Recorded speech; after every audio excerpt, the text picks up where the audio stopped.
NAC, or N-acetylcysteine, does not get the attention it deserves. It is a powerhouse.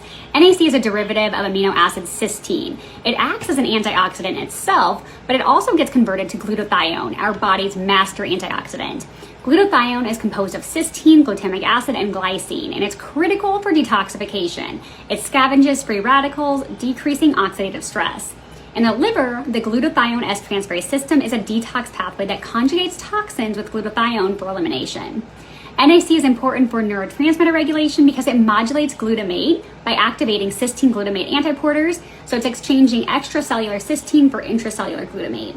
And it influences dopamine and serotonin signaling. NAC has a major role in mitochondrial function, which are the powerhouses of cells, including neurons. It makes electron transfer process more efficient and enhances mitochondrial energy production levels, protects mitochondria from oxidative damage, and improves function in neuronal cells. It also has anti-inflammatory effects by inducing activation of nuclear factor kappa, a key transcription factor involved in inflammatory responses. NAC helps regulate the HPA axes, improving stress response, reducing anxiety through antioxidant and glutamate modulating effects. So as you can see, NAC is a powerhouse, and I have so much more to talk to you about on NAC, so follow me to learn more. N-acetylcysteine, or NAC's longest therapeutic use has been for acetaminophen or Tylenol toxicity and in chronic respiratory conditions that are associated with mucus overproduction, such as COPD or cystic fibrosis. But it also has antioxidant, anti-infective, and anti-inflammatory activity.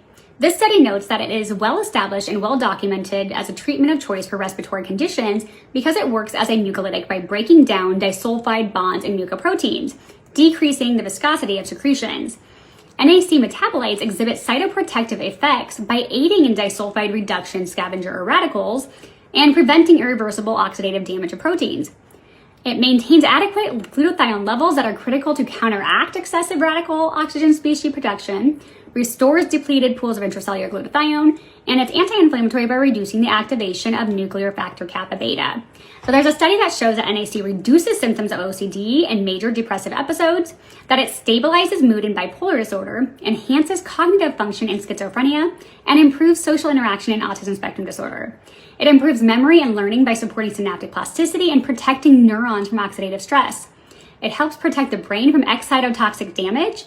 It improves sleep by blocking glutamate levels, maintaining the sleep-wake cycle, relaxes breathing during sleep by reducing oxidative stress and inflammation. So the recommended doses range from 600 to 1800 milligrams per day, and there's multiple formulations.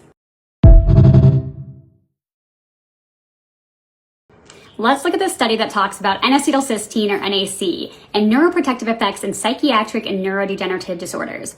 It states that it's an effective pleiotropic drug with a strong safety profile. It has shown prominent efficacy in many neuropsychiatric and neurodegenerative disorders. NAC releases cysteine and modulates glutamatergic and monoaminergic transmission, so transmission of glutamate, serotonin, dopamine, and norepinephrine. It restores glutathione levels, or master antioxidant, promotes oxidative balance, reverses decreased synaptic plasticity, reduces neuroinflammation and mitochondrial dysfunction, provides neurotropic support, regulates 1-carbon metabolism pathways, and there are several preclinical and clinical trials that have demonstrated efficacy of NAC in reversing regressive plasticity, cognitive deficits, and associate changes in the brain. Neuropsychiatric and neurodegenerative disorders often share similar epidemiological risks or chance of this disorder in a defined population and time period. Patients diagnosed with psychiatric disorders have a 4-fold increased risk of developing neurodegenerative disorders and dementia in later years. The shared biological processes identified from selected common proteins across psychiatric and neurodegenerative disorders include neurotransmitter secretion, synaptic signaling, immune activation, and mitochondrial function. Several studies suggest that NAC could positively impact all these biological processes, positioning it as a powerful candidate for treating psychiatric and neurodegenerative diseases.